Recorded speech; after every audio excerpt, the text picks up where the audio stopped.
Class 9th math में निर्देशांक ज्यामिति का एक वीडियो हम बना चुके हैं। उसी के बाद में अब सेकंड वीडियो है, देखेंगे। इसमें हमने चतुर्थांश क्लियर किया कि निर्देशांक किस चतुर्थांश में है। अब उसी के आगे विस्तार से और कुछ देखेंगे।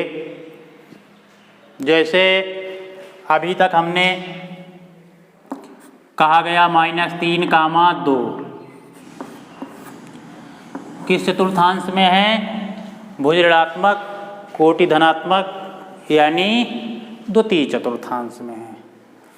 1,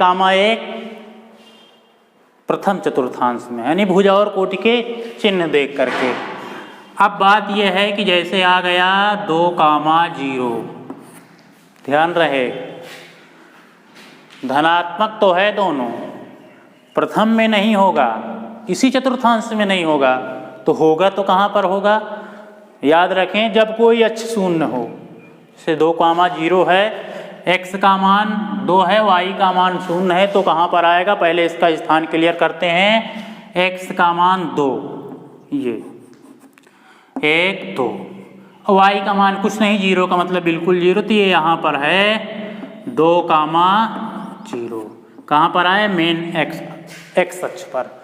तो क्या कहा जाएगा? x अक्ष की धनात्मक दिशा। देख रहे हैं यहाँ पर x अक्ष की धनात्मक दिशा। ये केस कब याद रखेंगे? जब कोई अक्ष शून्य है तो वो किसी चतुर्थांश में नहीं होगा, किसी अक्ष पर होगा। इस बात का ध्यान दें, इसकी गलती ना करें। तो माइनस यानी 2, 0 x अक्ष पर होगा। यहीं पर कह दिया जाए 1, यानी 0, 3 कहाँ पर होगा? x का मान तो 0 है, y का मान 3 धनात्मक दिशा में, तो ये यहाँ पर आ जाएगा 0, 3। इस प्रकार से ये जो है y अक्ष की धनात्मक दिशा में हो जाए।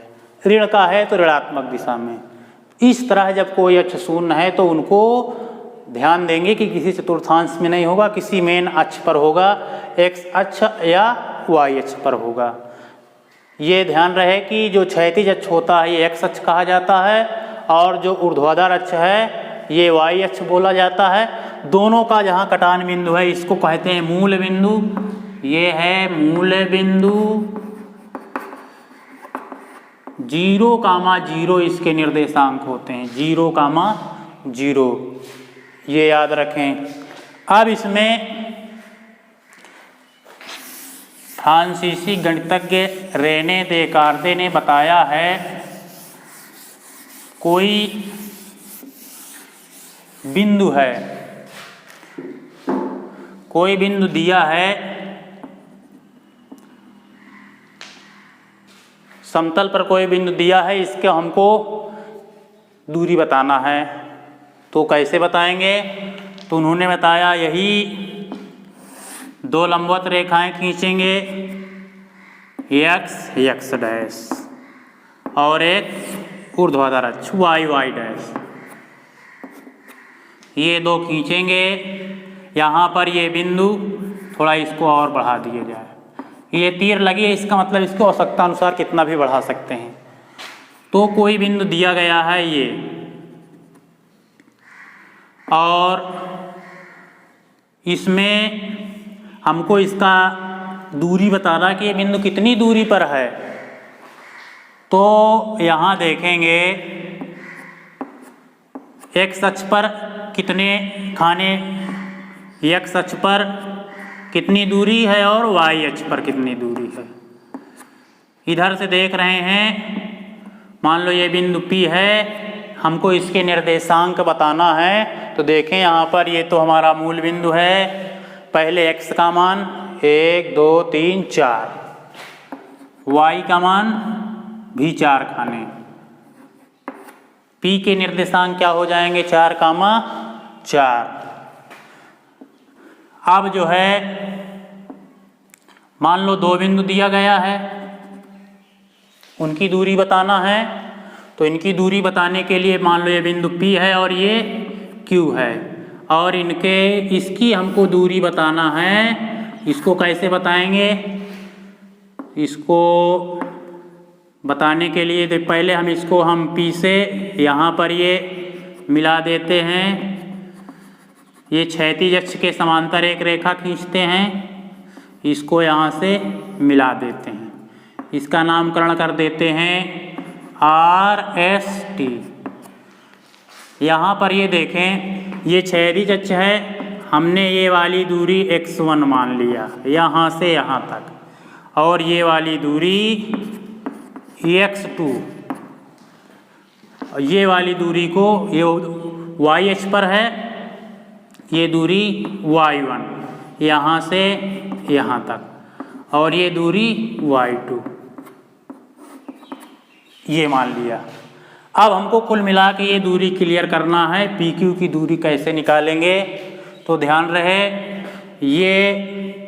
ये दूरी जो है इसके बराबर है और ये दूरी इसके बराबर है।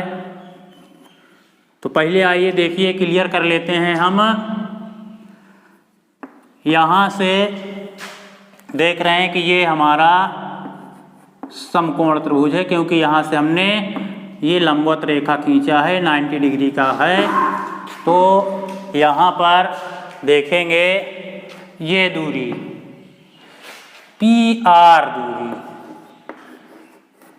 PR दूरी किसके बराबर है, TS के बराबर है। और इस दूरी को प्राप्त करने के लिए कुल दूरी से ये मान घटा देंगे तो इसके बराबर होगा। तो यानी x2 से हम x1 घटा देंगे तो हमारी ये दूरी बच जाएगी। इसी प्रकार फिर ऊपर देखें, जो है हमें ये दूरी क्लियर करना है QR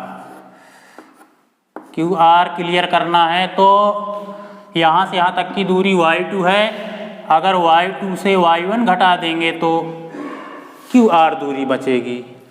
अब समकोण त्रिभुज PQR, समकोण त्रिभुज में क्या करते हैं, पाइथागोरस प्रमेय लगाते हैं।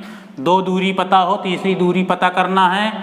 ये वाली दूरी हमारी कितनी आ गई, PR x2 माइनस x1, ये वाली दूरी y2 माइनस y1, ये दूरी आ गई। अब हमें PQ निकालना है, तो समकोण त्रिभुज में पाइथागोरस प्रमेय लगाते हैं। पाइथागोरस प्रमेय से, पाइथागोरस प्रमेय से, पाइथागोरस प्रमेय कर्ण का स्क्वायर यानी 90 अंश के ठीक सामने की भुजा का वर्ग शेष दो भुजाओं के वर्गों के योगफल के बराबर होता है। PQ का स्क्वायर बराबर PR square plus QR square. यहाँ से PQ का मान है, यानी PR का मान है x2 माइनस x1 का और पूरे का स्क्वायर, और QR का मान है y2 माइनस y1 इसका होल स्क्वायर। इधर से PQ बराबर, ये इधर से वर्ग हटाएंगे तो इधर करड़ी लग जाएगी, वर्गमूल प्लस y2 माइनस y1 का होल स्क्वायर। ये एक सूत्र बनाया। अगर हमें दो बिंदु दिया है, इनके बीच की दूरी बताना है, तो वैसे अभी NCERT में इसका बहुत कम उपयोग है। क्लास 9th में, इसका 10th में पूरा उपयोग है बढ़िया सा। तो अभी इसको हम बहुत ध्यान से समझेंगे, कहाँ पर ये सूत्र लगेगा। दूरी निकालने में हमें दो बिंदु दिया गया, उनके बीच की दूरी निकालना है। ऐसे दो बिंदु दिया गया है 3,4 और दूसरा बिंदु 1,2, इनके बीच की दूरी निकालना है। दूरी डिस्टेंस निकालेंगे तो देख रहे हैं फार्मूला, यही फार्मूला अप्लाई हो जाएगा। ये जो हमने फार्मूला बनाया x2, x के दो मान है, x1 है, ये x2 है, y के दो मान है y1 y2। तो यहाँ से है ना x2 माइनस x1, यानी इस भुज से भुज को घटा देंगे 1 माइनस 3 का स्क्वायर, और इस कोटि से इसको घटा देंगे और बस इसका हम सॉल्व कर लेते हैं। ये माइनस का 2 आएगा और ये भी माइनस का 2 आएगा। इसको हल करेंगे 4 और 4 4 8 को लिख सकते हैं 2 करड़ी 2 मात्रक। इस तरह दूरी निकालेंगे। तो अब आज का वीडियो हम यहीं समाप्त करते हैं। धन्यवाद।